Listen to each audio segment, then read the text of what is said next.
من الشیطان الرجیم بسم اللہ الرحمن الرحیم ثم پھر قست قلوبکم سخت ہو گئے تمہارے دل من بعد ذالک اس کے بعد فہی کالحجارۃ تو وہ پتھروں کی طرح ہیں او اشد قسوہ یا اس سے بھی زیادہ سخت وان من الحجارۃ اور بے شک بعض پتھر ایسے ہیں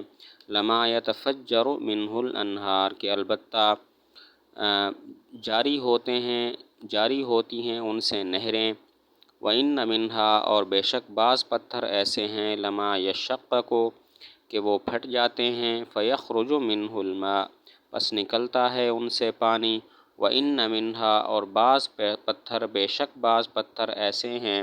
لما يَهْبِطُ مِنْ خَشْيَةِ اللہ جو گر پڑتے ہیں اللہ کے ڈر سے وَمَا اللَّهُ بِغَافِلٍ اور نہیں ہے اللہ تعالیٰ بے خبر عما تعملون ان کاموں سے جو تم کرتے ہو ثم قست قلوبکم پھر اس کے بعد تمہارے دل سخت ہو گئے قست قساوت سے ہے اور قساوت کا اصلی معنی ہوتا ہے سختی اور کرختگی اور مراد یہاں پر یہ ہے کہ رحمت نرمی اور خیر کے کاموں کا دل سے نکل جانا قساوت کا اصلی معنی ہے سختی اور کرختگی اور مراد یہ ہے کہ خیر رحمت اور نرمی والے کاموں کا خیر والے کاموں کا دل سے نکل جانا ثم قست قلوبکم یہاں پر سوال ہوتا ہے کہ ثم بعد مکانی کے لیے آتا ہے اور یہاں پر بعد مکانی والی کوئی بات نہیں ہے پھر ثم کیسے فرمایا سوال ہوتا ہے ثم بعد مکانی کے لیے آتا ہے اور یہاں پر بعد مکانی والی کوئی بات نہیں ہے پھر ثم کیوں ذکر فرمایا جواب یہ ہے کہ یہاں پر ثم بعد مکانی کے لیے نہیں ہے بلکہ استبعاد کے لیے ہے جیسے کوئی کہے ہم نے زید کو بہت سمجھایا لیکن پھر بھی اس نے نہیں مانا تو یہاں پر پھر بھی کا جو لفظ ہے یہ استبعاد کے لیے ہے جواب یہ ہے کہ یہاں پر ثم بعد مکانی کے لیے نہیں ہے بلکہ استبعاد کے لیے ہے جیسے کوئی کہے ہم نے زید کو بہت سمجھایا لیکن پھر بھی وہ نہ مانا تو پھر بھی کا لفظ وہاں پر استبعاد کے لیے ہے اسی طرح یہاں پر بھی استبعاد کے لیے ہے من بعد ذالک اس کا مطلب یہ ہے کہ مقتول کے زندہ کرنے اور تمام نشانیوں کے ظاہر ہونے کے بعد بھی تمہارے دل سخت ہو گئے من بعد ذالک مقتول کو زندہ کرنے اور تمام نشانیوں کے ظاہر کرنے کے بعد تمہارے دل سخت ہو گئے فہی کالحجارۃ وہ سختی میں پتھروں کی طرح ہیں ان کے دل سختی میں پتھروں کی طرح ہیں او اشد قسوہ یا اس سے بھی زیادہ سخت اب یہاں پر دو قول ہیں نمبر ایک اس کا مطلب ہے ان کے دل سختی میں پتھر کی طرح ہیں بلکہ پتھر سے بھی زیادہ سخت ہیں یا یہ کہ پتھر سے بھی زیادہ سخت ہیں اور دوسرا احتمال یہ ہے کہ ان کے دل سختی میں پتھروں کی طرح ہیں یا اس شے کی طرح ہیں کہ جو پتھر سے بھی زیادہ سخت ہو او اشد قسوہ میں دو قول ہیں نمبر ایک اس کا مطلب ہے ان کے دل سختی میں پتھروں کی طرح ہیں یا پتھر سے بھی زیادہ سخت ہیں اور دوسرا احتمال یہ ہے کہ اس کا معنی ہے ان کے دل سختی میں پتھروں کی طرح ہیں یا اس شے کی طرح ہیں جو سختی میں پتھر سے بھی زیادہ ہو اس دوسرے قول کے مطابق لفظ مثل محذوف ہوگا تقدیر عبارت ہوگی فہی کالحجارۃ او مثل اشد قسوتاً او مثل اشد قسوتاً یا اس چیز کی طرح ہیں کہ جو زیادہ سخت ہے ازروِ سختی کے پتھر سے بھی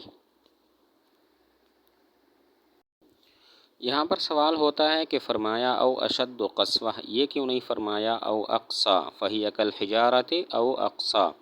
وہ پتھروں کی طرح ہیں یا اس سے بھی زیادہ سخت کیونکہ مطلب تو اس کا بھی یہی ہے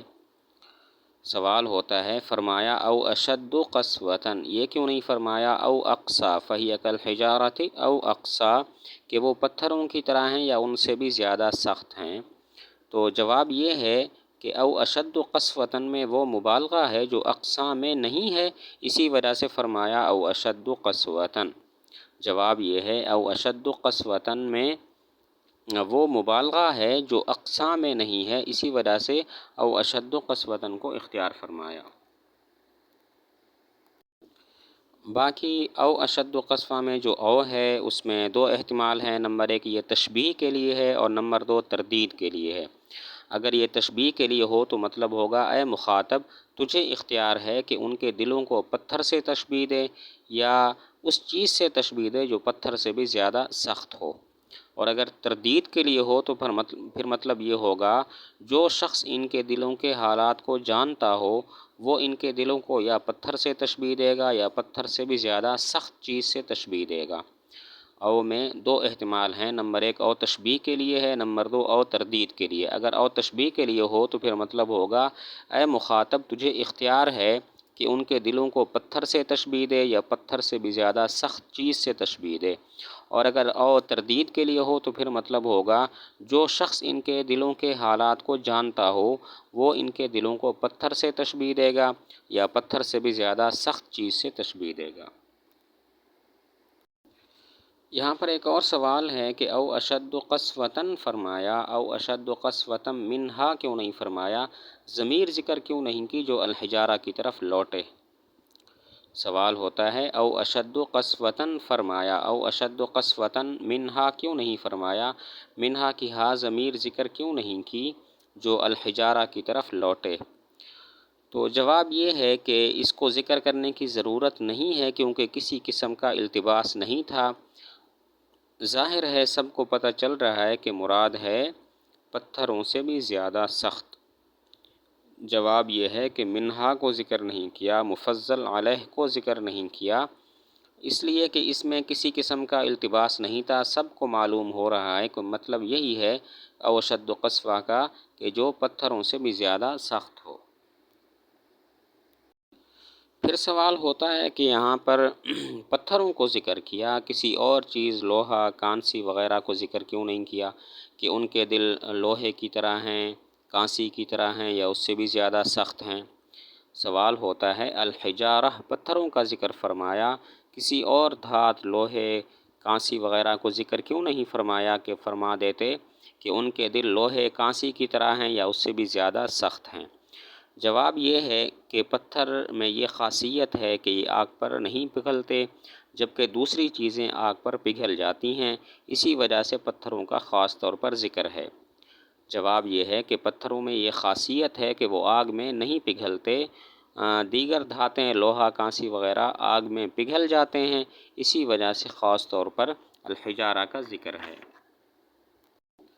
وَإِنَّ مِنَ الْحِجَارَةِ آگے یہ بتایا کہ پتھروں میں اور ان کے دلوں میں ایک فرق ہے، پتھروں میں اور ان کے سخت دلوں میں ایک بڑا فرق ہے۔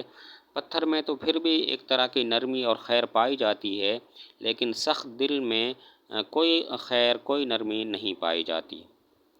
آگے بتایا کہ پتھروں میں اور ان کے سخت دلوں میں بہت بڑا فرق ہے کہ پتھروں میں پھر بھی کچھ نہ کچھ خیر اور نرمی پائی جاتی ہے جس کو آگے بیان فرماتے ہیں، لیکن سخت دلوں میں کوئی خیر اور کوئی نرمی نہیں ہے۔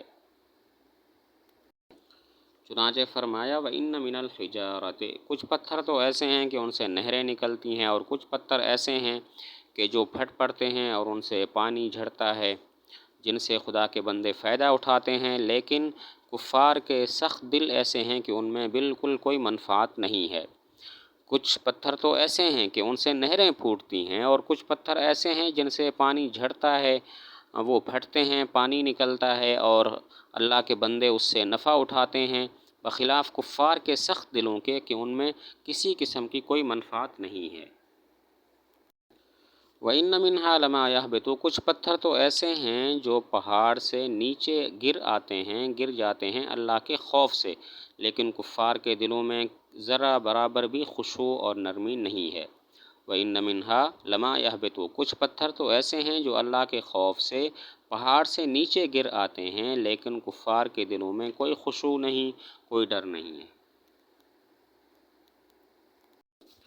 وَمَا اللَّهُ بِغَافِلٍ عَمَّا تَعْمَلُونَ یہ کفار کو دھمکی ہے کہ اللہ تعالیٰ تمہارے اعمال سے، تمہاری حرکتوں سے بے خبر نہیں ہے، تمہیں ضرور اس کی سزا ملے گی۔